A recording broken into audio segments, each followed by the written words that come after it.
Friends எல்லாருக்கும் வணக்கம். எல்லாரும் எப்படி இருக்கீங்க? வெல்கம் டு மை சேனல் கண்ணன்ஸ் கிச்சன். இன்னைக்கு நம்ம ஒரு இம்யூனிட்டி பூஸ்டர் வீட்டிலே வந்து எப்படி ரெடி பண்ணுறதுன்னு பார்க்க போகிறோம். இப்போ இருக்கிற அந்த சுச்சுவேஷனுக்கு இருமல், காய்ச்சல், அப்புறமா ஜலதோஷம், தலைவலி இப்படிப்பட்ட எந்த இதுவுமே நமக்கு வராது. நாங்கள் இது 4 மாதமாக யூஸ் பண்ணிகிட்ருக்கோம். அப்போ வீட்டில் இருக்கிற பொருளை வச்சு தான் வந்து கொஞ்சம் ஸ்பைசஸ் எல்லாம் சேர்த்து வந்து அந்த இம்யூனிட்டி பூஸ்டர் வந்து எப்படி வந்து நம்ம ரெடி பண்ணுறது அப்படின்னு பார்க்க போகிறோம். அதுக்கு தேவையான பொருட்கள் நான் சொல்கிறேன். இது துளசி ஒரு 5-6 இலை வந்து எடுத்துக்கணும். அதுக்கப்புறமா இது நவரப்பச்சிலை அப்படின்னு சொல்லுவாங்க, கற்பூரவல்லி. அப்புறமா இது ஆடாத்தோடை. அப்புறமா இது புதினா. அப்புறமா ஒரு சின்ன துண்டு இஞ்சி. அப்புறமா கொஞ்சமாக வெளுத்துள்ளி. அதுக்கப்புறமா பச்சை கொத்தமல்லி. அப்புறமா சுக்கு. இது ரெண்டும் சேர்ந்த மிக்ஸ் இது. அதுக்கப்புறமா இது வந்து நல்ல மிளகு வந்து பொடி பண்ணி வச்சுருக்கோம், பவுட்ரு பண்ணி வச்சுருக்கிறோம். இவ்வளவும் சேர்த்து தான் ஃபஸ்ட்டு இந்த ஸ்பைசஸ் எல்லாத்தையுமே வந்து நம்ம ஃபஸ்ட்டு ஒரு சின்ன இதில் போட்டு நம்ம வந்து மிக்ஸ் பண்ணி எடுக்க போகிறோம். இது எல்லாமே செப்பரேட்டாக ஒவ்வொரு இதுக்கு வந்து ரொம்ப நல்லது. இப்போ கற்பூரவல்லி இருமலுக்கு நல்லது, புதினா வந்து தலைவலிக்கு நல்லது, இஞ்செல்லாம் நமக்கு ஜீரணம் ஆகுறதுக்கு, அதுக்கு அப்படி எல்லாத்துக்குமே ஒரு செப்பரேட் ப்ராப்பர்ட்டி இருக்குது. அப்போ இது எல்லாமே நம்ம ஒரு 10 டைப் ஆஃப் பொருள் வந்து மிக்ஸ் பண்ணி கஷாயமாக போட்டு குடிக்க போகிறோம். அப்போ இதை நம்ம ஃபஸ்ட்டு மிக்ஸ் பண்ணலாம். நான் வந்து தள்ளி எடுத்துருக்கிறேன். இது வந்து ரொம்ப ஃபைனாக நீங்கள் அரைக்க வேண்டாம். இப்படி வந்து 1-2 வந்து தள்ளி எடுத்துக்கோங்க. அதுக்கப்புறமா அதில் 1 ஸ்பூன் இந்த சுக்கம், பச்சை கொத்தமல்லியும் மிக்ஸ் பண்ண பவுட்ரு போடுறேன்.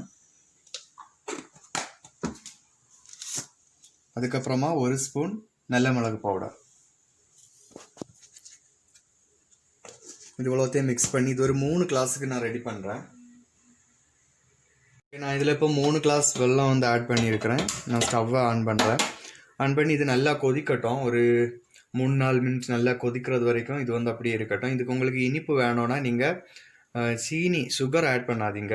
ஒன்றி கருப்பட்டி இல்லைன்னு நாட்டு சக்கரை ஆட் பண்ணிக்கோங்க. ஆனால் நாங்கள் வந்து இனிப்பு இல்லாமல் தான் குடிச்சிட்ருக்குறோம். அப்போ இது வந்து நல்லா கொதிக்கட்டும். ஒரு 3-4 மினிட் கொதிக்கட்டும். பெரியவங்களுக்கு வந்து ஒரு நாள் 4 கிளாஸ் வரைக்கும் இது வந்து குடிக்கலாம். காலையில், மதியம், சாயங்காலம், நைட்டு. அப்புறமா சின்ன பிள்ளைங்களுக்கு அதுக்கேற்றது போல் கொடுத்துக்கோங்க.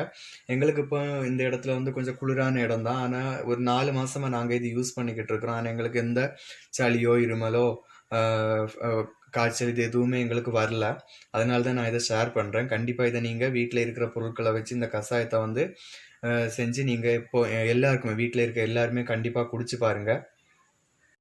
இனி இப்போ ஒரு 2 மினிட்டு கூட இது வந்து நல்லா அந்த நம்ம போட்டிருக்கிற அந்த ஸ்பைசஸ் எல்லாம் அந்த தண்ணியில் நல்லா இறங்கட்டும். அப்போ அது வரைக்கும் 2 மினிட் இந்த இது அப்படியே கொதிச்சுட்டு இருக்கட்டும். ஓகே,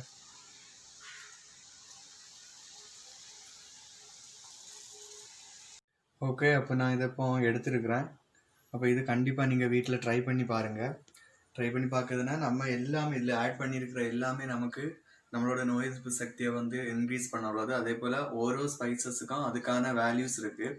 நவரப்பச்சிலை வந்து சளிக்கு ரொம்ப நல்லது. அப்புறம் மாடலோடகம் சளிக்கு நல்லது. புதினா வந்து தலைவலிக்கெல்லாம் நல்லது. அப்போ எல்லாமே எந்த நோயுமே வராமல் வந்து நம்மளை பாதுகாக்கும். கண்டிப்பாக நீங்கள் இதை வீட்டில் ட்ரை பண்ணி பாருங்கள். இந்த ரெசிபி உங்களுக்கு பிடிச்சிருந்துச்சுன்னா ஃப்ரெண்ட்ஸுக்கு எல்லாருக்கும் சொல்லி கொடுங்க. என்னோட சேனலை சப்ஸ்கிரைப் பண்ணுங்கள். சேனலோட நேம் ஒரு வாட்டி கூட சொல்கிறேன், கண்ணன்ஸ் கிச்சன். அப்போ இனி அடுத்த ஒரு வீடியோவில் பார்ப்போம். அது வரைக்கும் பாய்.